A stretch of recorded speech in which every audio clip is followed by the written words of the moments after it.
Hello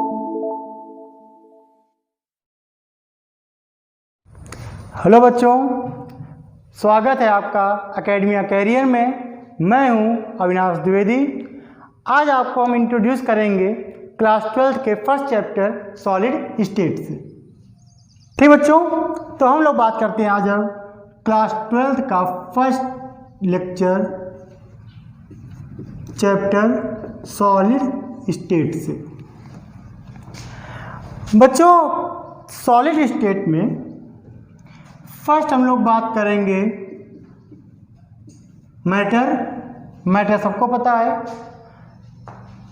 matter जो आपका fill space plus mass. Matter क्या होता है बेटा? जो आपका स्पेस को फिल करता है, जिसके पास अपना मास होता है, जिसके पास अपना द्रव्यमान होता है, वो सब मैटर होता है। डस्टर मैटर है, हम मैटर हैं, पेन मैटर है। मैटर को हम लोग 2 पार्ट में डिवाइड करते हैं, सॉलिड एंड फ्लूइड। बात समझ आ रही होगी? Solid and fluid. और फ्लूइड को हम लोग 2 पार्ट में डिवाइड करते हैं, लिक्विड एंड गैस। ये बेटा जो स्टेट आपको दिखाया जा रहा है, हम लोग बताते हैं कि मैटर के 3 पार्ट होते हैं, 3 स्टेट होती हैं। एक होता है सॉलिड, लिक्विड और तीसरा गैस। ठीक है, तो अगर लेकिन कंबाइंड फॉर्म में बताया जाए, which can flow fluid, which can not flow solid. जो फ्लो कर सकता है, जो प्रवाहित हो सकता है, वो आपका लिक्विड और गैस हो गया, और जो आपका प्रवाहित नहीं हो सकता है वो हो गया आपका सॉलिड। तो सॉलिड के बारे में ही हम लोग इस चैप्टर में पढ़ते हैं कि सॉलिड की प्रॉपर्टी क्या है, सॉलिड का नेचर क्या होता है। कुछ सॉलिड होते हैं जो शाइन करते हैं, कुछ सॉलिड होते हैं जो लोग डल कलर के होते हैं। कुछ सॉलिड जैसे हीरा को मिल जाए तो बड़ा मज़ा आता है कि अरे आज हम तो हीरा पाए। लेकिन अगर आपको वही सॉलिड कोयले के फॉर्म में मिल जाए, जा यार कोयला लग गया हाथ में, तो दोनों जब मिलते हैं, एक में बहुत ज़्यादा प्रसन्नता होती है और दूसरा अगर हाथ में लग जाए तो लगता है कि हाथ धोना पड़ जाएगा।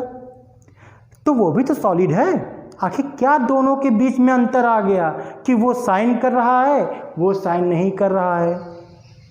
ठीक बच्चों, कुछ सॉलिड होते हैं जिनको अगर हम लोग उसमें करंट लगाएं तो हम लोगों को करंट का कोई आभास नहीं होता, और कुछ सॉलिड होते हैं कि उनको करंट से लगाए तो हमको भी करंट मारता है। ये सब प्रॉपर्टी होती हैं, ये सब चेंजेस होता है। ये सब चेंजेस क्यों हो रहा है, इसके विषय हम लोग पढ़ेंगे। फर्स्ट ऑफ ऑल हम लोग यहाँ पर सॉलिड के नेचर के बारे में बताएंगे, सॉलिड के प्रकार बताते हैं। एक होता है क्रिस्टलाइन सॉलिड और सेकंड होता है एमार्फस सॉलिड। फिर क्रिस्टलाइन सॉलिड को क्रिस्टलाइन क्यों कहते हैं, एमार्फस को एमार्फस क्यों कहते हैं। उसके बाद टॉपिक आएगा कि सॉलिड का प्रकार क्या है, सॉलिड के कौन से प्रकार हैं। कोई आयनिक सॉलिड है, कोई कोवलेंट सॉलिड है। बच्चा समझ में आ रहा है कि कोई आयनिक सॉलिड हो गया, कोई कोवलेंट सॉलिड हो गया, कोई आपका एटॉमिक सॉलिड हो गया, कोई नेटवर्क सॉलिड हो गया। ये सब क्या हैं, आखिर इसको किस बेस पर हम लोग डिफरेंट करते हैं, चेंज करते हैं। उसकी बात करने के बाद हम लोग बात करेंगे क्रिस्टलैटिस की। क्रिस्टलैटिस किस टाइप का होता है। उसके बाद हम लोग बात करेंगे यूनिट सेल की। बात क्लियर? और उसके बाद हम लोग बात करते हैं वॉइड की। वॉइड मतलब बेटा होता है रिक्त स्थान। जैसे 4 बॉल ले लीजिए और 4 बॉल को आपस में मिलाइए, तो चौथी बॉल को जब मिलाते हैं तो एक आपका रिक्त स्थान मिलता है, उसे कहते हैं वॉइड।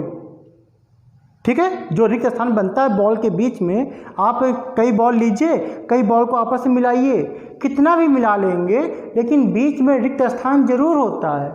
जैसे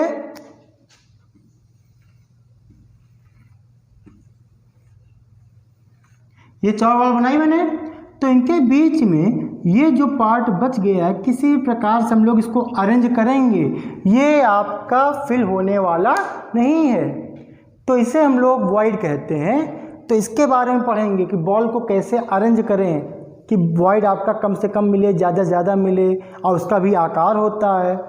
और उसके बाद हम लोग पढ़ते हैं बेटा किसी भी क्रिस्टल के दोष। बात समझ आई? तो पूरे होल चैप्टर की बात किया जाए तो बहुत इंटरेस्टिंग चैप्टर है बेटा ये। जितना ज़्यादा इसके अंदर आप लोग इंटरेस्ट लेते हैं आपको उतनी अच्छा लगता है, उतना ही मज़ा आती है। नया टॉपिक है, अच्छा टॉपिक है, बहुत मज़ा आएगी आपको इसमें। ठीक बच्चों, तो सबसे पहले हम लोग डिफाइन करते हैं कि सॉलिड है क्या, क्या होता है सॉलिड, किस प्रकार से हम कह सकते हैं ये सॉलिड है। तो बच्चों सॉलिड की प्रॉपर्टी होती है नंबर 1 डेफिनेट शेप। शेप कैसा होता है सॉलिड का? डेफिनेट होता है, वो अपने मॉलिक्यूल को चेंज होने नहीं देता, मॉलिक्यूल को इधर उधर जाने नहीं देता। और ये भी जो बात होती है बच्चों याद रखिएगा स्टैंडर्ड टेम्परेचर प्रेशर पर, वरना कई बच्चों के मन में तो ये भी आ रहा होगा क्यों नहीं हो सकता भाई। एक आप बड़ा टुकड़ा लेके आइए, उसको हीट करिए, उसको ठोकिए, आपका फावड़ा तैयार, आपका लोहे की नई आकृति बन के तैयार, पाइप बन के तैयार। तो हम तो चेंज कर लिए आकृति उसकी।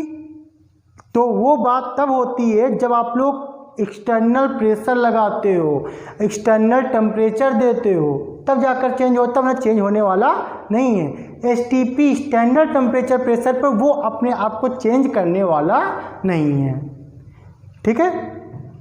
सेकेंड बेटा फर्स्ट होता है इसका डेफिनेट शेप, सेकेंड होता है आपका डेफिनेट वॉल्यूम। वॉल्यूम आपका डिफिनिट होता है, उसका आयतन कैसा होता है? डिफिनिट होता है, निश्चित होता है, चेंज होने वाला नहीं है। थर्ड है इंटर मॉलिक्यूलर फोर्स।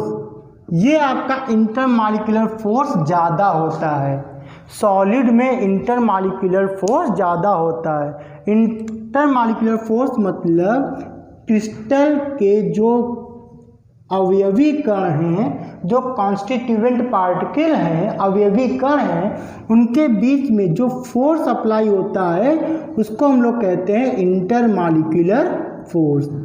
तो सॉलिड मतलब ठोस में इंटर मॉलिक्यूलर फोर्स बहुत ज़्यादा होता है, वो टाइटली बॉन्ड होते हैं, एकदम टाइट से बांधे रहते हैं ताकि कोई मॉलिक्यूल इधर उधर ना जाने पाए। फोर्थ होता है इंटरमॉलिक्यूलर स्पेस कम होता है, इंटरमॉलिक्यूलर फोर्स ज़्यादा होता है और इंटर मॉलिक्यूलर स्पेस कम मतलब बहुत कम होता है, और इतना कम होता है कि हल्का फुल्का बस वो वाइब्रेट कर सकता है लेकिन अपने प्लेस को छोड़कर कहीं जा नहीं सकता। ये जानते हो रेल ट्रेन, एक होता है जनरल बोगी और एक होता है रिजर्वेशन बोगी और एक होता है एसी। एसी कोच में बहुत कम लोग जाएंगे भाई, जिसका जैसे पैसा होगा। जनरल कोच में ऐसी कंडीशन आती है कि अगर आप लोग ऊपर टंग के बैठ गए तो नीचे उतरने में दिक्कत, अगर नीचे उतर गए तो कहीं जाने में दिक्कत, और कहीं चले भी गए तब तो समझ लीजिए कि वापस आने में दिक्कत। तो ठोस की भी, सॉलिड की भी यही प्रॉपर्टी होती है, जस्ट लाइक जनरल बोगी। बहुत ज़्यादा जब भीड़ हो जाती है तो मॉलिक्यूल इधर उधर धक्का मारते हुए चला जाता है, वाइब्रेट करते चला जाता है, यहाँ से दिल्ली, लखनऊ, इलाहाबाद, पता ही कहाँ कहाँ पहुँच जाता है उसी एक पैर पे खड़े होकर। रात बीत जाती है क्योंकि वो चेंज अपने आप को नहीं कर पाता। तो सॉलिड में भी यही शेप होता है, जो कॉन्स्टिट्यूएंट पार्टिकल होते हैं वो सिर्फ वाइब्रेट तो कर लेते हैं लेकिन अपने प्लेस को छोड़कर नहीं जा पाते। और इसका बहुत लास्ट प्रॉपर्टीज की देखते हैं कि लॉन्ग रेंज ऑर्डर में होता है, long range order. Long range order होता है। लॉन्ग ऑर्डर मतलब बेटा जैसा आपको, जैसे इसी बोर्ड की हम बात कर लें, कुछ देख लिए हमने, मान लिए बोर्ड आपका प्लाई का नहीं है, ये बोर्ड हमने मेटल मान लिया, और मेटल मतलब गोल्ड मान लो कि गोल्ड का बोर्ड लगा है, अकेडमी अपना इतना अच्छा है कि बहुत पैसा आ रहा है कि गोल्ड मान लिया। आप चाहे इसको यहाँ से देखिए और चाहे उधर से देखिए, आप कहीं से भी जाएंगे आपको पूरा का पूरा मेटल की प्रॉपर्टी सेम ही दिखाई देगी, डेंसिटी सेम रहेगी, चेंज होने वाली नहीं है। जो प्रॉपर्टी इधर की होगी वही प्रॉपर्टी आपके पास उधर भी होगी। लॉन्ग रेंज ऑर्डर होता है ये। क्लियर? चलो, तो सॉलिड में आपके 5 प्रॉपर्टी होता है, definite shape, definite volume, intermolecular force ज़्यादा, इंटरमॉलिक्यूलर स्पेस कम, लॉन्ग रेंज ऑर्डर। अगर आप लोग बात कर सकते हैं तो थर्मल एनर्जी की बात यहीं पर कर लो। चौथा है थर्मल एनर्जी, थर्मल एनर्जी कम। अब कहोगे ये क्या बला लेके चले आए थर्मल एनर्जी, तो किसी भी मॉलिक्यूल की जो थर्मल एनर्जी होती है वो मॉलिक्यूल को दूर करने का प्रयत्न करता है, और इंटरमॉलिक्यूलर फोर्स मॉलिक्यूल या कॉन्स्टिट्यूएंट पार्टिकल को पास में लाने का प्रयत्न करता है। जिसके पास थर्मल एनर्जी होगी वो हमेशा छिटका रहेगा। जैसे आपके पास पैसे खूब आ जाए तो आप आसपास में बात करना बंद कर देते हो ताकि कोई मांग ना ले, और जब आपके पास इंटरमॉलिक्यूलर फोर्स ज़्यादा होता है, जब आप लोग सामाजिक प्राणी हो जाते हो, बहुत ज़्यादा हो जाते हो, तो सबसे दोस्ती यारी बनाते चले जाते हो ताकि आपको लगता है कि बस यही सब कुछ है संसार। तो आपका जो कॉम्बिनेशन होता है मजबूत बनता है। थर्मल एनर्जी क्या करता है, आपको दूर ले जाने का काम करता है। तो इसी प्रकार से सॉलिड में थर्मल एनर्जी कॉन्स्टिट्यूएंट पार्टिकल को दूर करने का काम करते हैं, और इंटरमॉलिक्यूलर फोर्स कॉन्स्टिट्यूएंट पार्टिकल को पास में लाने का काम करता है। ठीक है बच्चों, इसको आप नोट कर लीजिए। ठीक बच्चों, तो देखा जाता है बेटा कि सॉलिड, लिक्विड एंड गैस, इन लोग हम लोग क्या कहते हैं बेटा, फ्लूइड कहते हैं। और इस तो अपना अलग है ही, स्टेट अलग है ही है। फ्लूइड और सॉलिड में जो डिफरेंस आता है वो बेटा आता है आपके 2 कारणों से। फर्स्ट रीजन होता है इंटर मॉलिक्यूलर फोर्स, और सेकेंड रीजन होता है inter molecular energy. Inter molecular energy को हम लोग कह सकते हैं थर्मल एनर्जी।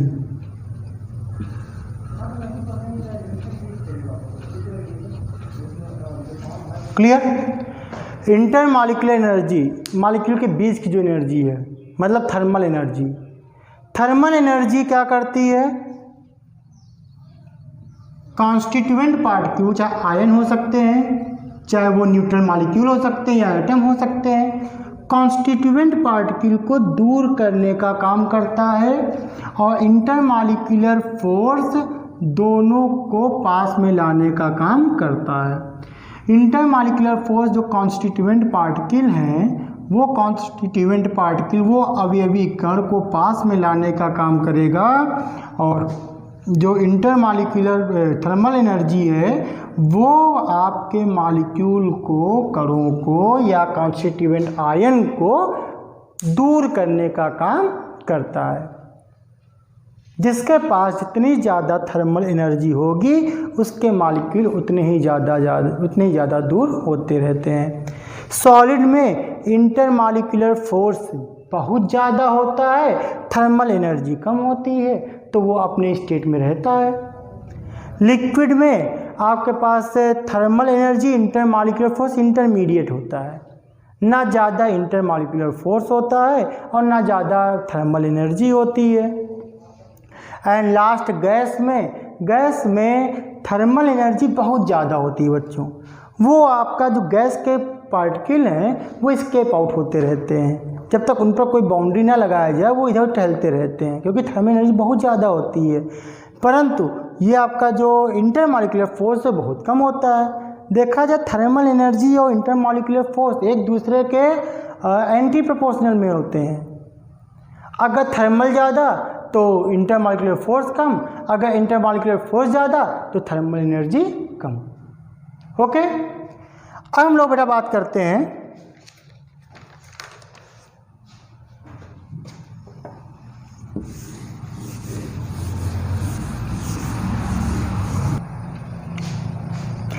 बच्चों सॉलिड में आप लोग को हम बताते हैं कि जैसे मैंने स्टार्टिंग में कहा था कि कोई भी सॉलिड का जो प्रॉपर्टी होती है बहुत रिजिड होता है, साइन करता है, सॉलिड कभी प्रॉपर्टी को रखता है, और कुछ होते हैं बहुत सॉफ्ट होते हैं, सॉलिड होता है लेकिन बहुत सॉफ्ट नेचर को होता है। होता क्यों है? तो ये सब होता है बेटा मॉलिक्यूलर अरेंजमेंट पर। मॉलिक्यूल का अरेंजमेंट कैसा है, on the basis of molecular arrangement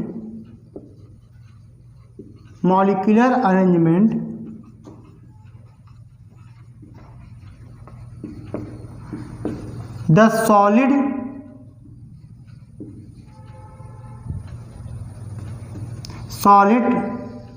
defined as two category, solid defined as, काटो यार आकर आगे बढ़ रहे, भूल गए तुम क्या कर रहे, यहाँ से काटना पूरा। हाँ तो बच्चों हम बता रहे थे आपको कि जो सॉलिड होता है, कौन लगे मुँह से किया। हाँ तो बच्चों देखते हैं, सॉलिड में आपके मॉलिक्यूलर अरेंजमेंट के बेसिस पर इसको हम लोग दो भागों में डिवाइड करते हैं। Number 1 crystalline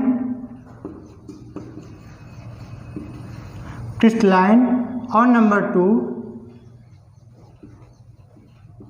amorphous. क्रिस्टलीय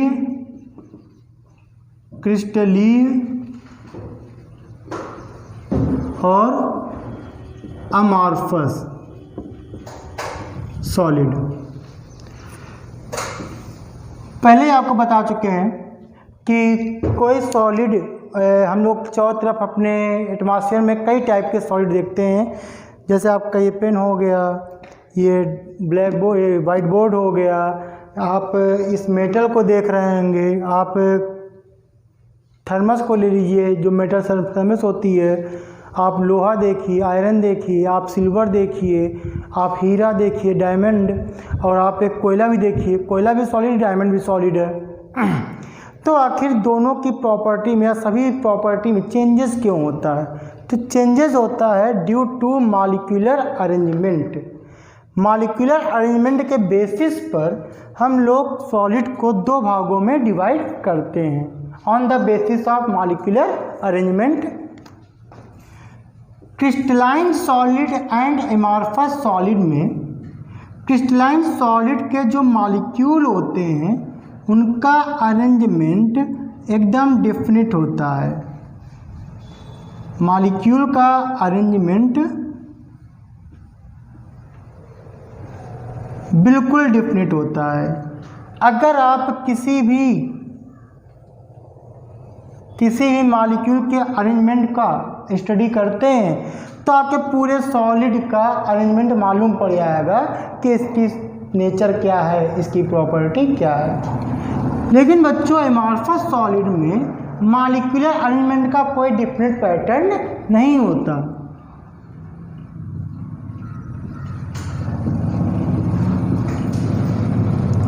मॉलिक्यूलर अरेंजमेंट का कोई भी डिफिनेट पैटर्न नहीं होता। क्रिस्टलाइन सॉलिड में किसी भी मॉलिक्यूलर अरेंजमेंट का आप लोग किसी भी छोटे से मॉलिक्यूलर अरेंजमेंट को आप देख लेते हैं तो आपको पूरा का पूरा क्रिस्टलाइन नेचर मालूम पड़ जाएगा। एमॉर्फस सॉलिड में किसी मॉलिक्यूल के अरेंजमेंट को आप देखते हैं, इससे कोई भी आपको पूरे मॉलिक्यूल का, पूरे सॉलिड का स्ट्रक्चर आपको मालूम नहीं पड़ता है। तो यही अंतर होता है क्रिस्टलाइन और एमॉर्फस सॉलिड में। जैसे आप लोग रेगुलर 4 घंटे पढ़ते हैं तो रेगुलरिटी में पढ़ते हैं 4 घंटों, फिर 4 घंटे पढ़ते हैं तो आपका जो पढ़ने का तरीका होगा, जो आपको बैठने का तरीका होगा, वो आपको अलग कर देता है। और कुछ बच्चे होते हैं जैसे 4 दिन सोएंगे, अचानक जोश में आते हैं तो पढ़ डालते हैं 10-20 घंटे, फिर 2 दिन पढ़ते हैं फिर शांत हो जाते हैं।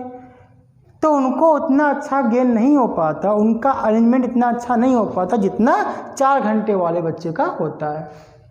तो किसी भी मॉलिक्यूल का अगर डिफरेंट पैटर्न होता है तो वो क्रिस्टलाइन सॉलिड में आता है, और अगर इंडिफरेंट पैटर्न होता है, कोई क्लियरिटी नहीं है कि कहाँ पे कौन सा मॉलिक्यूल चिपका हुआ है, तो इससे कोई मतलब होता नहीं है।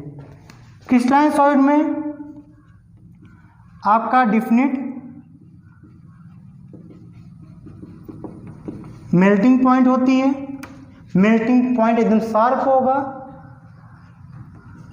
लॉन्ग रेंज होंगे, long range order, long order में होगा फ्यूजन पॉइंट,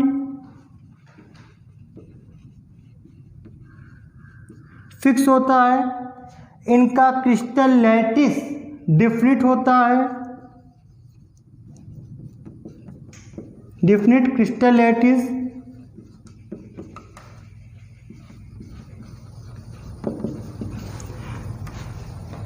और एमॉर्फस सॉलिड में ये सब चीज़ें नहीं दिखाई देती। इनका एमपी मतलब मेल्टिंग पॉइंट एक टेम्परेचर फिक्स होगा, उसी टेम्परेचर पे ये मेल्ट करेंगे। लॉन्ग रेंज ऑर्डर पहले डिफाइन कर चुके हैं कि आप लोग इसको किसी भी जगह से या तो काटते हैं या तो स्टडी करते हैं, उनका डेंसिटी वगैरह एकदम सेम रहता है। Long range order,